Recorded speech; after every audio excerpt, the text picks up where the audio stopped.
Merupakan kehormatan bagi saya dan Indonesia ditunjuk oleh Sekretaris Jenderal PBB sebagai utusan khusus Sekjen PBB untuk isu air, Special Envoy of the UN Secretary General on Water.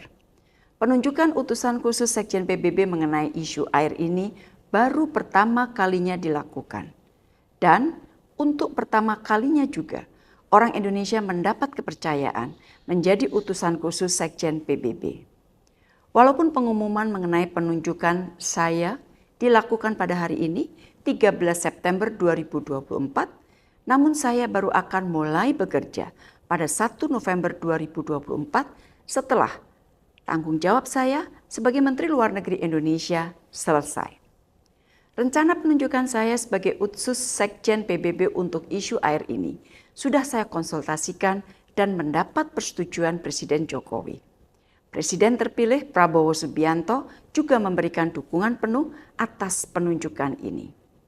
Penunjukan utusan khusus Sekjen PBB untuk isu air dilakukan sebagai implementasi dari mandat yang diberikan UN Water Conference 2023. Beberapa mandat yang diberikan kepada saya antara lain, memperkuat kemitraan dan upaya bersama untuk memajukan agenda air atau water agenda, termasuk tindak lanjut hasil Water Conference PBB tahun 2023.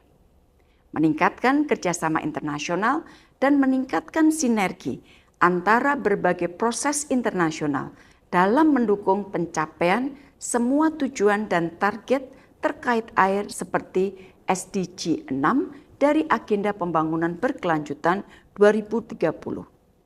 Menjadikan masalah air menjadi agenda politik utama baik di dalam maupun di luar PBB, memobilisasi aksi dan sumber pendanaan guna menangani krisis air dunia, dan mendorong agar pemenuhan target-target terkait air dapat dilakukan demi tercapainya perdamaian, pembangunan, dan hak asasi manusia.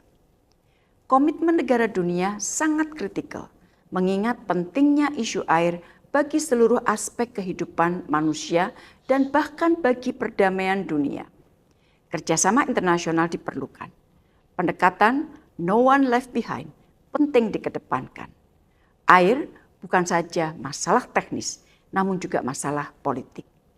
Kegagalan menangani masalah air dan sanitasi tidak saja akan melemahkan 3 aspek pembangunan berkelanjutan, yaitu society atau masyarakat, ekonomi, environment atau lingkungan hidup, namun juga akan berpengaruh terhadap hak asasi manusia, perdamaian, dan keamanan.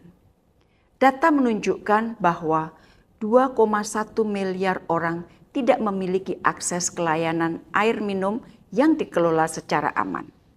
4,5 miliar orang tidak memiliki akses ke layanan sanitasi yang dikelola dengan aman.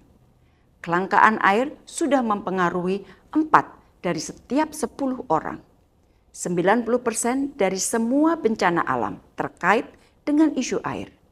Dan 80% air limbah mengalir kembali ke ekosistem tanpa diolah atau digunakan kembali.